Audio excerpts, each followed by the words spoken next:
बिस्मिल्लाहिर्रहमानिर्रहीम अस्सलाम वालेकुम everyone. Welcome to study with Arish. इस वीडियो में हम डेथ ऑफ अ सेल्समैन की थीम्स को डिस्कस करेंगे और इस टॉपिक के नोट्स आपको वीडियो के डिस्क्रिप्शन बॉक्स में एक पीडीएफ लिंक की सूरत में मिल जाएंगे।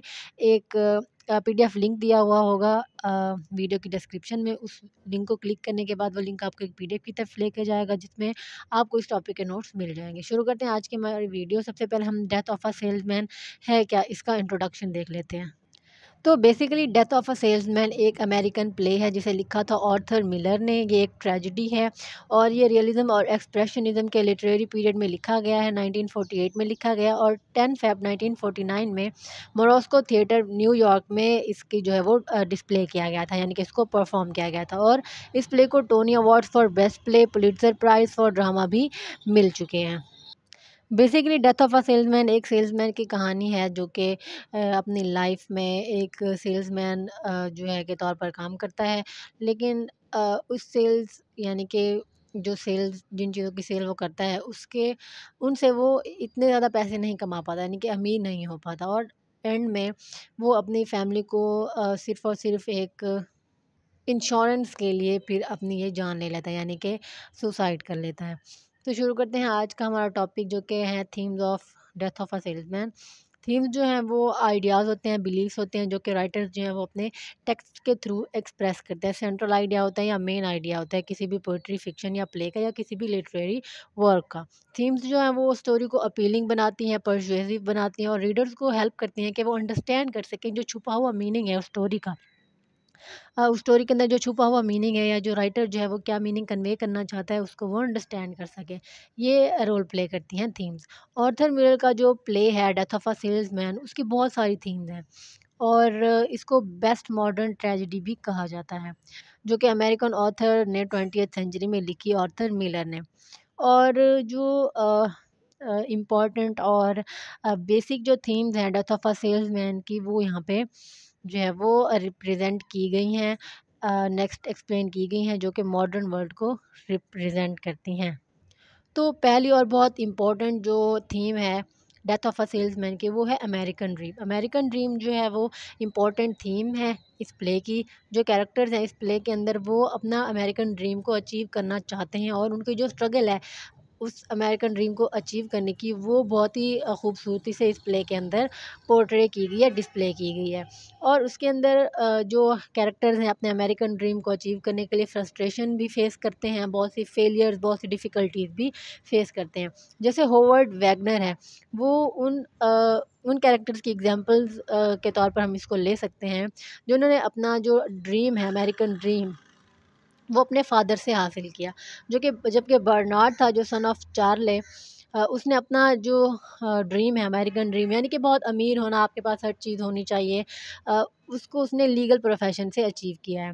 एक पर्सन जो कि कंटिन्यूअसली फेलियर फ़ेस करता है इस प्ले के अंदर अपने अमेरिकन ड्रीम को अचीव करने के लिए वो है विली लोमान। विली लोमान जो है वो प्रोटैगनिस्ट भी है इस प्ले का और ये कंटिन्यूअस स्ट्रगल करता है अपने अमेरिकन ड्रीम को अचीव करने के लिए। और वो एक वर्ल्ड क्लास सेल्समैन नहीं बन पाता, हालाँकि वो बहुत अच्छा सेल्समैन होता है। शुरू-शुरू में वो जितनी भी सेल्स की चीज़ें लेकर जाता था, वो सारी की सारी सेल करके आता था। लेकिन वो एक वर्ल्ड क्लास सेल्समैन नहीं बन पाया क्योंकि जैसे-जैसे उसकी उम्र ढलती गई, फिर उसकी सेल्स में भी कमी आती गई। और वो अपने बच्चों को भी इस काबिल नहीं बना पाए, अपने बेटों को इस काबिल नहीं। उसके 2 बेटे थे, बिफ एंड हैप्पी। तो अपने बेटों को भी वो इस काबिल नहीं बना पाया कि वो अमेरिकन ड्रीम अचीव करें। बिफ जो है वो भी क्लासिक केस है फेलियर का एक यंग एज पे, जबकि हैप्पी जो है वो एम्बिशियस ही नहीं है। यानी कि जो हैप्पी उसका बेटा है विली लोमान का, वो इतना एम्बिशियस ही नहीं है, ना वो इतना पागल है कि वो अमेरिकन ड्रीम के पीछे भागे। और वो अपनी जो डिज़ायर्स हैं उनकी फेलियर को देख रहा है। विली लोमान जो है वो अपने ब्रदर बेन को फ़ॉलो करने की कोशिश करता है जिसने एक यंग एज में ही अपना अमेरिकन ड्रीम जो है वो अचीव कर लिया है या कर लेता है। लेकिन जो विली लोमान है वो फ़ेल हो जाता है, वो अपना अमेरिकन ड्रीम अचीव नहीं कर पाता।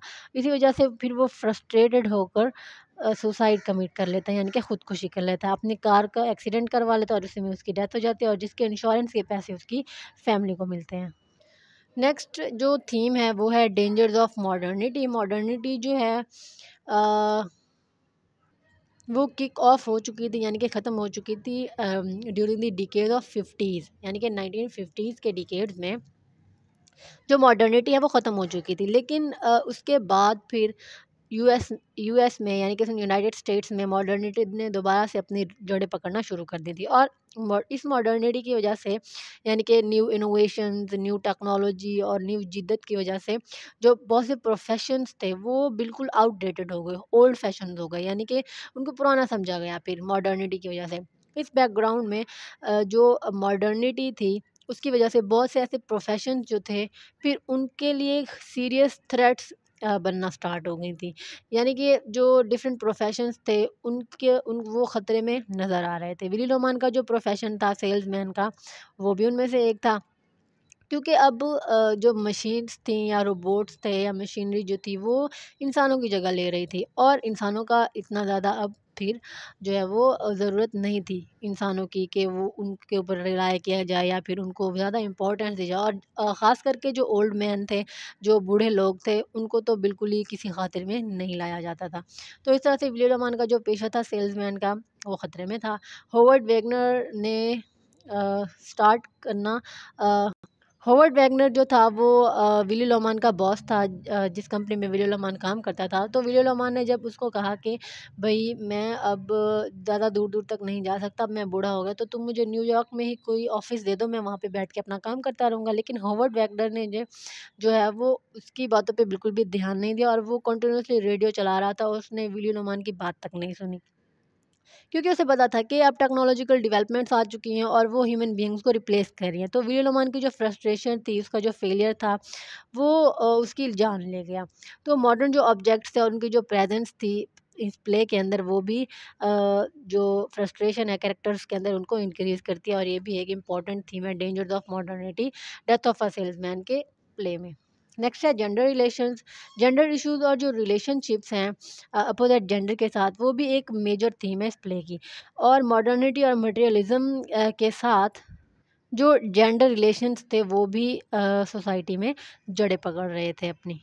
और जो फीमेल्स थी वो इस तरह से नज़र आ रहा था जैसे वो जो पैट्रियार्किकल सिस्टम होता है, यानी कि जो मर्दों को अहमियत या डोमिनेंस जो हासिल होती है, वो जो थी पैट्रियार्किकल सिस्टम, उसको रिप्लेस कर रही है और वो फैमिली की हेड बन रही है। जैसे विली लोमान के जो अफेयर हैं अट्रैक्टिव और एनोनिमस वुमेंस के साथ, बोस्टन की जो वुमेंस थी और उसके जो सन्स थे वो भी औरतों में खासी दिलचस्पी रखते थे। उनका जो वुमेनाइजिंग एटीट्यूड था वो भी जेंडर रिलेशनशिप्स को पॉइंट आउट करता है कैपिटलिस्ट सोसाइटी में। इंटरेस्टिंगली जो लिंडा है वो मॉडर्न थिंकिंग का शिकार नहीं होती। लिंडा जो है वो विली लोमान की वाइफ है। तो लिंडा जो है वो अपने विली लोमान की एब्सेंस में वो पूरे घर को संभालती थी, और इस तरह से वो मॉडर्न थिंकिंग और अमेरिकन ड्रीम का शिकार नहीं बनी। और वो एक ऐसा टूल किसी के भी हाथ में नहीं बनी जिसको एक्सप्लॉइट किया जा सके, जिसको जो है वो इस्तेमाल किया जा सके। Instead she stays loyal to her husband. और हालांकि इन तमाम हार्डशिप्स और डिफ़िकल्टीज़ के बावजूद भी वो अपने हस्बैंड विले लोमॉन से लॉयल रही। नेक्स्ट है अपॉर्चुनिटी। हालांकि हर पर्सन जो है वो कोशिश करता है, लेकिन जो मटेरियल लक जो होती है वो उन लोगों के पास जाती है जो कि अपॉर्चुनिटीज़ को एक्सप्लॉइट करते हैं, अपॉर्चुनिटीज़ का सही से इस्तेमाल करते हैं। यानी कि डिफरेंट जो लोग होते हैं वो डिफरेंट प्रोफेशंस की तलाश में होते हैं, लेकिन जब किसी को मौका मिलता है तो उसको रिस्क लेने की टेंशन होती है, यानी कि डर होता है, वो रिस्क नहीं लेना चाह रहा होता। तो जो रिस्क लेते हैं, जो अपॉर्चुनिटी को अच्छे तरीके से इस्तेमाल करते हैं, अपना दिमाग इस्तेमाल करते हैं, वही लोग ही सक्सेसफुल बनते हैं। होवर्ड वैगनर जो था उसको पता था कि होवर्ड वैगनर जो है वो विली लोमान का बॉस है, ठीक है? जिसकी कंपनी में विली लोमान काम करता है। होवर्ड वैगनर जो था उसको पता था कि जो विली लोमान है वो अब बूढ़ा हो चुका है, वो अब मॉडर्न मार्केटिंग और बिज़नेस इनोवेशंस के बारे में कुछ नहीं जानता, वो इनको सँभाल ही नहीं सकता।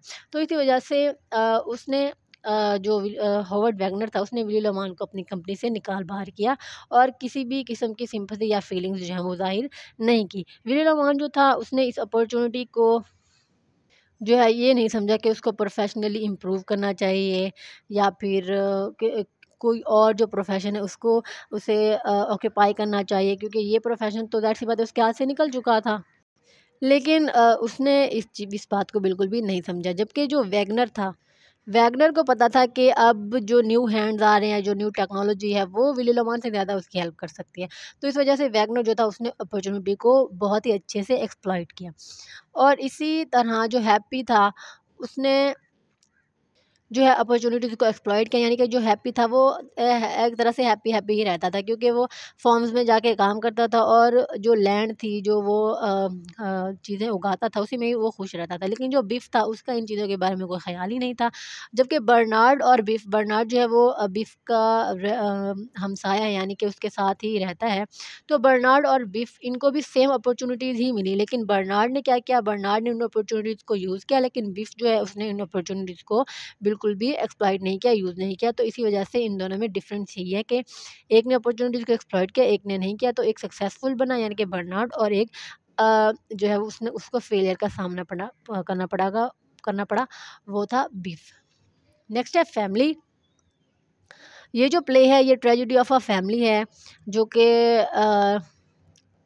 चेंजेस को एक्सेप्ट नहीं कर पाई टाइम टू टाइम, यानी कि टाइम गुजरने के साथ साथ चेंजेस को एक्सेप्ट नहीं कर पाई ये फैमिली। विली लोमान जो था वो ट्राई कर रहा था अपने आप को, अपने अमेरिकन ड्रीम को मटेरियलाइज करने के लिए। वो अपनी सेंसेस खो चुका था, वो जानता था कि उसने मॉडर्न मार्केट के साथ टच खो दिया, यानी कि वो मॉडर्न मार्केट के साथ नहीं चल सकता। ताहम उसने अपने सन्स पे डिपेंड किया, अपने बेटों पे, कि वो उसका जो अमेरिकन ड्रीम है उसको कंप्लीट करेंगे, मटेरियलाइज़ करेंगे।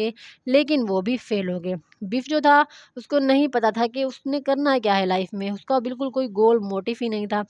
और जबकि हैप्पी जो था उसके पास भी कोई भी ऐसा ड्रीम ही नहीं था, कोई अमेरिकन ड्रीम ही नहीं सोचा उसने जिसको वो मटेरियलाइज़ करता या कंप्लीट करता। चार्ली और बर्नार्ड उनके जो नेबर्स थे वो आर्थर मिलर, यानी कि जो विली लोमान है उसके अपोज़िट साइड पे आर्थर मिलर ने इसको रखा है।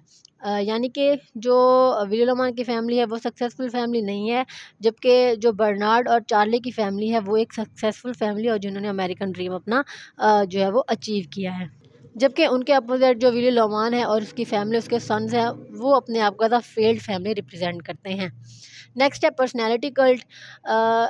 पर्सनैलिटी कल्ट यानी कि एक फ़िगर के साथ बहुत ही ज़्यादा ऑब्सेशन डेवलप कर लेना, एक ऐसी पर्सनैलिटी बनाना कि आपके साथ सब ऑब्सेस्ड हो जाएँ और सब आपको अच्छा जाने कि भी ये जो बंदा है ये तो ज़बरदस्त है, इसको तो हर तरह का काम आता है, इसको तो हर तरह की इकोनॉमिक जो स्किल्स हैं वो आती हैं। विली जो था वो कॉन्स्टेंटली यही चीज़ रिपीट करता था और अपने बेटों को यही एडवाइस करता था कि तुम लोगों को वेल लाइक्ड होना चाहिए, यानी कि तुम ऐसे बनो, अपनी पर्सनैलिटी ऐसे रखो कि लोग तुम्हें पसंद करें, लोग तुम्हें लाइक करें। वो उसका पेट वर्ड था जो कि वो हर बार यूज़ करता था अपने कल्चर को रिफ्लेक्ट करने के लिए, जहाँ पे एक वेल लाइक्ड पर्सन ही एक आइकन बनता है बिजनेस और इंडस्ट्री के अंदर। यानी कि अगर तो आपकी पर्सनैलिटी बहुत ज़बरदस्त है और लोग आपको पसंद करते हैं तो आप बिजनेस और इंडस्ट्री में सक्सेसफुल हो सकते हो। तो इसी तरह बिजनेस और मार्केट्स जो हैं वो भी इस कल्चर के ऊपर बेस्ड हैं। वो कल्चर था पर्सनैलिटी कल्ट, यानी कि पर्सनैलिटी के कल्चर के ऊपर बेस्ड था बिजनेस और मार्केट्स की सक्सेस। मिलर जो था उसने हाईलाइट किया अपने बिलीव्स को विली लोमान के, कि जो इमेज क्रिएट करती है एक इकोनॉमी और जो पीपल वेल लाइक्ड होते हैं वही फाइनेंशियली सक्सेसफुल होते हैं। नेक्स्ट है नेचुरल एंड आर्टिफिशियल वर्ल्ड। ये भी एक इम्पॉर्टेंट थीम है। आर्थर मिलर ने जो है वो नेचुरल और आर्टिफिशियल वर्ल्ड को साइड बाय साइड रखा है इस प्ले के अंदर। एक साइड पे आर्थर मिलर ने विली लोमान को रखा है, जहाँ पे विली लोमान जो है वो एक अच्छा करियर और एक अच्छा सेल्समैन बनने की कोशिश में है। अपनी फेलियर्स के बावजूद वो फायर कर दिया जाता है अपनी कंपनी से, अपने न्यू ओनर की वजह से, जो कि होवर्ड वैगनर हैं। ये रिफ्लेक्ट करता है हार्श आर्टिफिशियल वर्ल्ड और ऑफ अर्बन कैपिटलिज्म की, यानी कि जो नई जिद्दत आ गई, मॉडर्निटी आ गई और कैपिटलिज्म छा गया जहाँ जहाँ, तो उसका जो असर था वो यहाँ पे नज़र आ रहा था। जहाँ पे एक आदमी जो है उसकी कोई प्लेस नहीं होती, कोई जगह नहीं होती इस बेनिफिशियल बिजनेस वर्ल्ड के अंदर। हाँ, जबकि दूसरी तरफ उसका जो सन बिफ है वो टॉक करता है, यानी कि वो बात करता है रेंचेस और फॉर्म्स के ऊपर काम करने की, नेचुरल वर्ल्ड में पनाह लेने की। नेक्स्ट है रियलिटी एंड इल्यूजन। ये भी एक इम्पॉर्टेंट थीम है इस प्ले की। The play has presented another minor theme that is reality and illusion. Reality and illusion भी इम्पॉर्टेंट थीम है। Willy Loman dreams that he would succeed और else his sons would do it in case of his failure. अब जो Willie लोमान है उसको ना हैलुसिनेशंस होती थी, यानी कि वो बार बार ख्वाब देखने में लग जाता था। तो उसको जो हैलुसिनेशंस होती थी उसमें वो ये देखता था कि या तो उसने खुद अचीव कर लिया अपना अमेरिकन ड्रीम, या तो फिर उसके जो बच्चे हैं वो अचीव कर लेंगे अगर वो फेल हो गया। His dream of amazing wealth and living in luxury is an illusion that he can not see becoming a reality in his lifetime. तो ये एक इल्यूजन ही था, उसका वेल्थ और लग्जरी हासिल करने का जो ड्रीम था, ख्वाब था, वो एक इल्यूजन ही था जो कि कभी भी पूरा ना हो सका और कभी भी रियलिटी ना बन सका। और इनफैक्ट वो इस काबिल भी नहीं था कि वो अपनी रियलिटी ऑफ लाइफ और रियलिटी ऑफ फेलियर को देख सके। उसके जो सन्स थे वो भी पॉसिबल फेलियर ही थे, क्योंकि उनकी उम्रें भी काफ़ी हो चुकी थी, 30, 31, 32 साल तक हो चुकी थी, और उन्होंने अभी तक अपना अमेरिकन ड्रीम जो है वो अचीव नहीं किया था। तो इस तरह से accepting, instead of accepting reality he commit suicide, तो रियलिटी को एक्सेप्ट करने की बजाय उसने खुदकुशी कर ली। Next है cruelty of capitalism. Cruelty and inhumanity of capitalist world is another major theme of the play. Howard Wagner knows that Willy Loman has worked for Wagner's father very diligently, attentively. He also knows that he is an experienced salesman, but the desire for more profit forces him to show his cold shoulder due to Willy Loman's inability to make more sales in the modern period. अब यहाँ पे देखें, cruelty check करें आप। जो Howard Wagner था, उसका जो बाप था, उसके लिए विली लोमान ने काम किया था, ठीक है। तो अब विली लोमान भी बूढ़ा हो गया और हॉवर्ड वैगनर जो था उसका बाप भी मर गया, यानी कि जो पहला उस कंपनी का ओनर था, विली लोमान का जो रियल बॉस था। फिर हॉवर्ड वैगनर आ गया। हॉवर्ड वैगनर ने जब ये देखा कि जो विली लोमान है वो इतना ज़्यादा उसके लिए प्रॉफिटेबल नहीं है, यानी कि उसके लिए ज़्यादा फ़ायदा नहीं होगा अगर वो विली लोमान को रखेगा, उल्टा नुकसान ही होना है उसको। जबकि वो ये भी जानता था कि जो विली लोमान है उसने हॉवर्ड वैगनर के फादर के लिए अटेंटिवली काम किया है, लेकिन फिर भी वो उसको फायर कर देता है, यानी कि उसको निकाल देता है कोल्ड शोल्डर दिखाते हुए, यानी कि कोई भी उसको फीलिंग या थिम सिंपैथी ना दिखाते हुए बहुत ही सर्द मैरी से वो विली लोमान को फायर कर देता है, क्योंकि वो उसे ये कहता है कि विली लोमान जो अब इस काबिल ही नहीं है कि मॉडर्न पीरियड के अंदर वो सेल्स कर सके या इस काम को आगे लेकर चल सके। He fails to come up to Wagner's expectations and has to face sacking, यानी कि firing. Wagner does not see any utility of the old salesman, ignoring his services for the company.